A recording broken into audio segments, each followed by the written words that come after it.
नमस्ते, मैं हूं आपके साथ जसप्रीत कौर। अमेरिका और ईरान के बीच सीजफायर डील के बाद मिडिल ईस्ट में एक देश को छोड़कर बाकी जगह एक हद तक हिंसा रुक गई है। वो देश लेबनान है, जिस पर इजरायल ने 30 सालों में सबसे बड़ा हमला कर दिया है। इजरायल ईरान के खिलाफ जंग रोकने पर तो सहमत हो गया है, लेकिन लेबनान में उसने तबाही मचा दी है। इजरायल का दावा यह है कि वो लेबनान में बसे हिजबुल्लाह को निशाना बना रहा है। इजरायल ने 10 मिनट के भीतर बेरूत, बेका घाटी और दक्षिणी लेबनान में 100 से अधिक हिजबुल्लाह कमांड सेंटर और सैन्य स्थलों को निशाना बनाने का दावा कर दिया। 24 घंटे के अंदर अंदर पूरे लेबनान में कुल 254 लोग मारे गए, 1100 से अधिक लोग घायल हुए हैं। सवाल यह है कि जो लेबनान में बसे हिजबुल्लाह के लड़ाके इजरायल के लिए ईरान से भी बड़े खतरे कैसे हो गए। चलिए आपको हम 7 पॉइंट में ये इस वीडियो में बताएंगे। आमतौर पर ईरान को इजरायल का सबसे बड़ा दुश्मन माना जाता है, क्योंकि उसके पास परमाणु कार्यक्रम, बैलिस्टिक मिसाइलें और बड़ा सैन्य ढांचा है। लेकिन इजरायली सुरक्षा विशेषज्ञों के अनुसार कई मामलों में लेबनान स्थित हिजबुल्लाह इजरायल के लिए सबसे ज्यादा और खतरनाक चुनौती बन चुका है। इसका मुख्य कारण उसकी भौगोलिक स्थिति, बड़ी संख्या में रॉकेट मिसाइल, युद्ध की अलग रणनीति और ईरान के साथ उसका गहरा सैन्य संबंध है। अब देखिए, इजरायल हिजबुल्लाह को ईरान से भी बड़ा खतरा मानता है। इजरायल और ईरान के बीच लगभग 1000 किलोमीटर की दूरी है, जबकि हिजबुल्लाह सीधे इजरायल की उत्तरी सीमा लेबनान पर मौजूद है। इसका मतलब है कि अगर ईरान हमला करता है तो इजरायल के पास तैयारी के लिए कुछ समय मिल सकता है, लेकिन हिजबुल्लाह के रॉकेट या ड्रोन हमले के मामले में चेतावनी का समय बहुत कम होता है। इस वजह से इजरायल को लगता है कि उत्तरी इजरायल के शहर और बस्तियां हमेशा तत्काल खतरे में रहती हैं। हिजबुल्लाह को दुनिया के सबसे बड़े गैर राज्य सैन्य संगठनों में से एक माना जाता है, यानी एक ऐसा संगठन जो देश नहीं होने के बावजूद इस तादाद में हथियार रखता हो।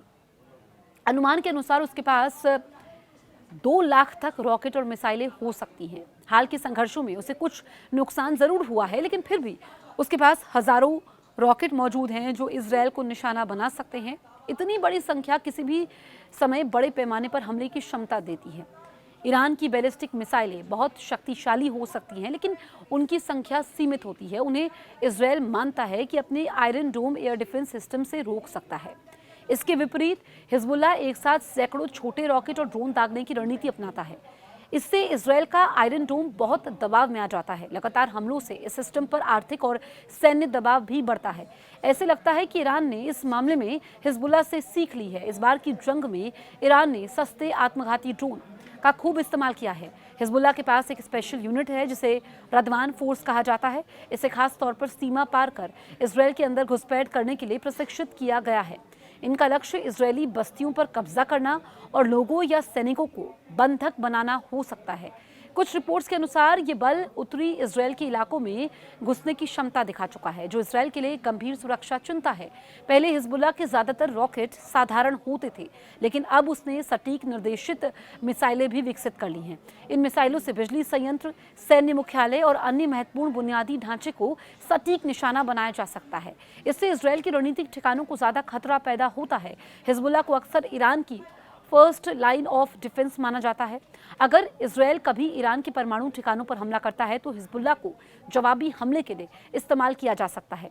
इस तरह हिजबुल्लाह ईरान के लिए एक तरह की बीमा पॉलिसी की तरह काम करता है, जिससे इजरायल को 2 मोर्चों के खतरे का सामना करना पड़ सकता है। तो आप देखिए कि किस तरीके से हिजबुल्लाह इजरायल के टारगेट पर है और क्यों यहाँ पर हिजबुल्लाह को इजरायल बड़ा खतरा मानता है। आपने इस वीडियो में समझा और कहा जाता है कि ईरान इजरायल का सबसे बड़ा दुश्मन है, लेकिन जिस तरीके से यहाँ पर हिजबुल्लाह को निशाना बना रहा है, उसके ठिकानों को टारगेट कर रहा है, क्योंकि आप देखिए कि सीमा लगती है। ऐसे में अब भविष्य की तस्वीर क्या होगी, आगे क्या होगा, जो ये तनाव बना हुआ है, जो इजरायल लगातार हमले कर रहा है, उसके बाद ईरान क्या कदम उठाता है, क्या सीजफायर ठंडा पड़ जाएगा, कमज़ोर होता हुआ तो नज़र आ रहा है। जो 2 हफ्ते का ये युद्ध विराम है, क्या ये उससे पहले ही एक बार फिर से भीषण युद्ध में तब्दील हो सकता है। और जो पूरी दुनिया ने राहत की सांस ली थी, जो तनाव कम होने के संकेत मिल रहे थे, क्या फिर से यहाँ पर मुश्किलें बढ़ सकती है दुनिया के तमाम मुल्कों की। ये अब देखना होगा। आप इस बारे में क्या सोचते हैं, हमें कमेंट करें, और अगर अभी तक आपने हमारे YouTube चैनल को सब्सक्राइब नहीं किया है, तुरंत सब्सक्राइब करें।